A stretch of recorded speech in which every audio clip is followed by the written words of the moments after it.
మనందరికీ తెలుసు ఈ హాట్ సమ్మర్లో డీహైడ్రేషన్ అనేది చాలా కామన్ సమస్య అని. అసలు డీహైడ్రేషన్ అంటే ఏంటి అంటే బాడీలో ఫ్లూయిడ్ కంటెంట్ తగ్గడం. బాడీలో ఫ్లూయిడ్ కంటెంట్ తగ్గినప్పుడు బ్లడ్ వాల్యూమ్ తగ్గుతుంది.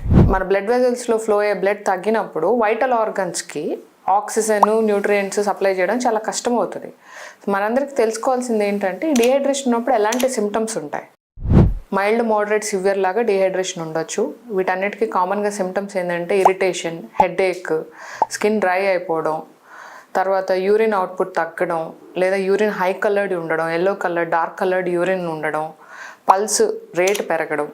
అందరు అనుకుంటున్నట్టు స్టార్టింగ్లో బీపీ పడిపోదు, బాడీ కాంపెన్సేట్ చేసుకుంటుంది, తర్వాత ఫైనల్గా బీపీ పడిపోవడం అనేది జరుగుతుంటుంది. ఈ డీహైడ్రేషన్ వల్ల నేను చెప్పినట్టు వైటల్ ఆర్గన్స్కి న్యూట్రియంట్స్ అండ్ ఆక్సిజన్ సప్లై అవ్వడం కష్టమని చెప్తున్నాం. అలాంటి వైటల్ ఆర్గన్స్లో కిడ్నీ చాలా ముఖ్యమైనది.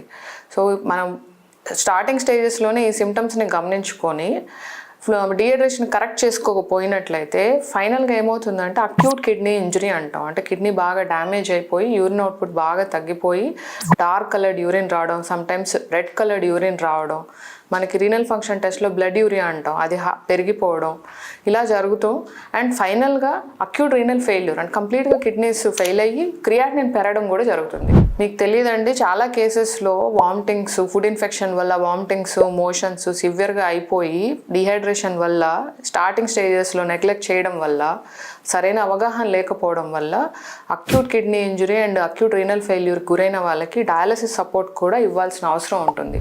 కాబట్టి దీన్ని దృష్టిలో పెట్టుకొని ఈ డీహైడ్రేషన్ సమస్యకి ఎలాంటి సిమ్టమ్స్ ఉంటే గమనించుకొని మీకు గనక హెడేక్ సివియర్గా ఉండడం, లేదంటే కాళ్ళు చేతులు చల్లబడడం, పల్స్ రేట్ బాగా పెరిగిపోవడం, యూరిన్ క్వాంటిటీ బాగా సిగ్నిఫికెంట్గా తగ్గడం, ఇలాంటి సిమ్టమ్స్ ఏమన్నా ఉన్నట్లయితే డెఫినెట్గా మెడికల్ సూపర్విజన్లో డీహైడ్రేషన్ని కరెక్ట్ చేసుకోవడం అనేది వెరీ వెరీ ఇంపార్టెంట్. అయితే మనందరూ ఈ డీహైడ్రేషన్ బారిన పడకుండా ఉండాలంటే minimum water consumption for average Indian adult is 3 to 4 liters average.